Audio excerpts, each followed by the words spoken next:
So someone responded to one of my latest videos where I was talking about how a lot of heterosexual men in marriages feel lonely. And he said something along the lines of that I'm imagining the worst case scenario that is not as bad. Now, I'm assuming this is a straight man, one of the few heterosexual men who follow me. And by the way, shout out to all the straight people who follow me, men and women. A lot of the men are in hiding because nobody wants to be called gay by association, we thank God. But once in a while, I see some of the heterosexual men who have the lever to comment. So shout out to you. This is no diss against you. But I want to use this opportunity to educate you on something.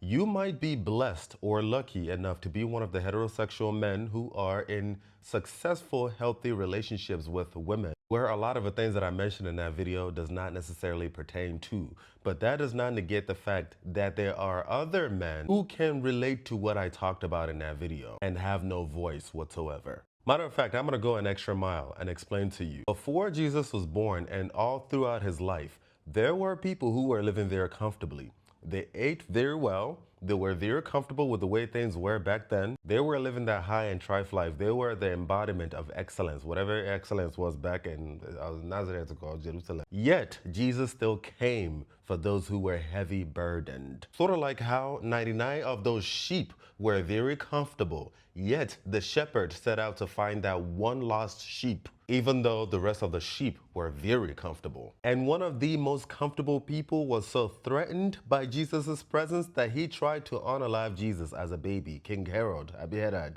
And all throughout his ministry and all throughout his life, Jesus' presence was able to trigger a lot of demons, both literally and figuratively. He had so many haters. He had people who wanted to take him down. He had people who accused him of witchcraft, and I'm sure he also had people who accused him of seeing the worst possible scenarios. Even though Jesus said that he has come specifically for those who are heavy burdened. In every society, you will have the people who are okay with the way things are, but you'll also have the nobodies of society, the ones that everybody ignores. Those are my fucking people. And unless you have tasted what it feels to be a minority, a reject, you would never understand what this feeling entails. Now, I recommend that you should be grateful for your privilege, but don't ever let that cloud your judgment to think that everybody has the exact same experience as you. This is why I stress so much on empathy, emotional intelligence, because there's no reason you should be comfortable while your brother and or your sister is collecting water inside the same earth and you call yourself a Christian. Hey, Jesus. And if this simple logic still does not make any type of sense to you, you are following the wrong page. My brother, my sister, it is just better that you quietly unfollow within documenting here. You can go to OnlyFans or Twitter,